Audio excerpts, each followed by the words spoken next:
వచ్చి 2 గంటల మధ్యలో ఫోన్ చేసి పొద్దున్నే మాట్లాడదాం 8 కల్లా రమ్మని చెప్తే నేను డైరెక్ట్ అక్కడికి వెళ్ళిపోయాను ఢిల్లీకి. పోయినాక ఈ రోజు సిఈసి మీటింగ్ ఉంది, నువ్వే పోటీ చేయాలా, ఇప్పుడు నీ పేరు ప్రకటిస్తాం ప్రధానమంత్రి అమిత్ షా మధ్యలో నీ పేరు ప్రకటించాల్సి వస్తుంది. దానికోసం మీరు ఇప్పుడు జాయిన్ గా కండ వేసుకోకపోతే మళ్ళీ రేపు నువ్వు వెనక్కి పోతే పార్టీ పరుగు పోద్ది స్టేట్ వైడ్, అందుకని నువ్వు కండ వేసుకోవాలని చెప్పిన. అయితే లేదు సార్ నాకు మా వాళ్ళతో మాట్లాడుకొని వస్తా అని చెప్పిన. కానీ అప్పటికే వెంకట్రావు గారు, సీతారామయ్య గారు అందరూ ఆడు ఉండటం, లేదు ఇప్పుడు మళ్ళీ ఈ మీటింగ్ జరగదు, కష్టం అవుతుంది, ఈ మీటింగ్ తర్వాత అయితే మళ్ళీ పేరు వెనక ప్రకటించాల్సి వస్తున్నారు. మీకు తెలుసు సరే బీజేపీ ఇప్పుడు ఉందా లేదా, చాలా మంది భయం ఏంటంటే అన్న ఇప్పుడు బీజేపీ లేదు అన్నారు. మీకు తెలుసు మనం వచ్చిన రోజు టీఆర్ఎస్ పరిస్థితి ఏందో, ఒక్క సర్పంచ్ లేడు మన హుజూర్నగర్ లో. కానీ మనం 120 సర్పంచ్లకు వచ్చినాం, పిఏసీఎస్ 17 గెలిపించుకున్నాం, ఎంపీపీలు గెలిచినాం, జెడ్పీటీసీలు గెలిచినాం, అన్ని వరుసకు వచ్చినాం. కానీ నేను ఫెయిల్ అయింది కొద్దిగా యూత్ కి ఏమైనా చేద్దాం అనుకున్నా, దాంట్లో కొద్దిగా ఫెయిల్ అయినా. ఎందుకంటే పొద్దు ఊపులు లేచిన దగ్గర నుంచి పెళ్లిళ్ళు, పేరంటాలు, చావులు, ఉరుకులు ఏది పని చేసే లేకుండా అయిపోయింది. ఇప్పుడు కేంద్ర ప్రభుత్వ సహాయంతో మనం యువతకి చేయలేస్తాం, ఉద్యోగ కల్పన స్కిల్ సెంటర్స్ పెట్టలేస్తాం, ఉద్యోగ కల్పన కోసం చేయలేస్తాం. దాంతో పాటు మనం అధికారం కేంద్రంలో ఎట్టి పరిస్థితుల్లో మళ్ళీ మోడీ గారే, మీ అందరికి తెలుసు ఇలా రామాలయం అయిపోయింది, మోడీ గారి ప్రభావం అయిపోయింది. దేశం మొత్తం మోడీ గారి వైపు తుఫాన్ లాగా వస్తా ఉంది. ఎందుకంటే ఇన్నాళ్ల చరిత్రలో ఎవరు ఇంత క్లీన్ ఇమేజ్ ఉన్న నాయకుడు లేడు, ఒక్క స్కామ్ జరగలే, సొంతంగా కుటుంబాలు లేవు. ఎంతసేపటికి దేశమే కుటుంబంగా భావిస్తా ఉన్నారు. ఈ రోజు చేసిన హైవేలు కానీ ఏదైనా అంటే వాళ్ళ సపోర్ట్ ఉంటే మనకు మంచిది అన్న ఉద్దేశంతో వాళ్ళు కూడా మనల్ని కావాలనుకోవటం చాలా మంది ట్రై చేసిండ్రు.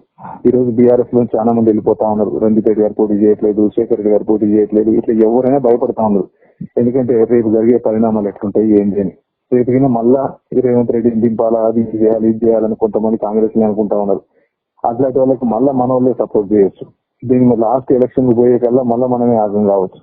అందుకని వీటన్నిటిని దృష్టిలో పెట్టుకుని నేను మీరందరూ నా ఏమంటే ఉంటారు అనుకునే, నేను ఒక్కని పోయి ఏం చేస్తా, దాంట్లోకి నేను ఒక్కని పోయినా ఏముంటది, మీరందరూ ఖచ్చితంగా నా ఆయన ఉంటారు చేస్తారు అనుకునే. ఇంకొంతమంది ఏంటంటే ముస్లిం సోదరులు ఉన్నారు, వాళ్ళకి బీజేపీ అంటే పడదు, బీజేపీ అంటే సైతం మీకు చేస్తారా అని. కానీ మీకు తెలుసు నేను మీకంటే ఎక్కువ ముస్లింని, దర్గాకు పోయినా ఎక్కడికి పోయినా ఇది నాకు సొంత కుటుంబం. ఇది లోకల్ అనుకునే పని చేసిన, మనం అనుకునే పని చేసిన, అది పార్టీ మతం అని పని చేయలే, ఎవరికి ఒక్కలో అని పని చేయలే. ఎవరైనా మాకు తైలన్న అంటే అర్ధరాత్రైనా పొందుకుంటూ కూర్చున్నా, వేరే పని లేకుండా 5 సంవత్సరాలు గడిపిన. కాబట్టి మీరు ఆలోచించండి ఒక్కసారి. ఇది నేను ఒకవేళ నేను మీకు చెప్పకపోవడం తప్పే, ఆ తప్పు క్షమించండి. కానీ మీరు అర్థం చేసుకుంటారు, మీకు తెలుస్తుంది.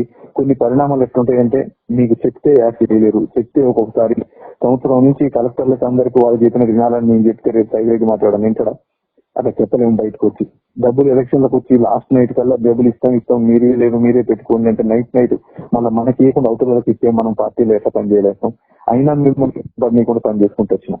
కాబట్టి దయచేసి దీన్ని తప్పు అయితే తప్పులు క్షమించండి. మీరు నాకు తెలుసు ఆవేశంగా కొంతమంది పెట్టేది చూస్తూనే ఉన్నా, కొంతమంది పంపిస్తూనే ఉన్నారు. మీ ఆవేశానికి నేను కారణం కావచ్చు. కానీ మీరు మంచి హృదయంతో ఆలోచించండి. ఒక్కసారి ఏదైనా చేసిన తప్ప రైతా అని ఆలోచించండి. రేపు పార్టీ పరిస్థితి ఎక్కడుందో ఆలోచించండి. రేపు ఎట్టి పరిస్థితుల్లో బీజేపీ ఎమర్జింగ్ పార్టీ ఎమర్జ్ అవుతుంది రేపు స్టేట్ లో. కొంతమంది అనొచ్చు ఎట్లుంటుందన్నా ఇప్పుడు ఏమీ లేదని.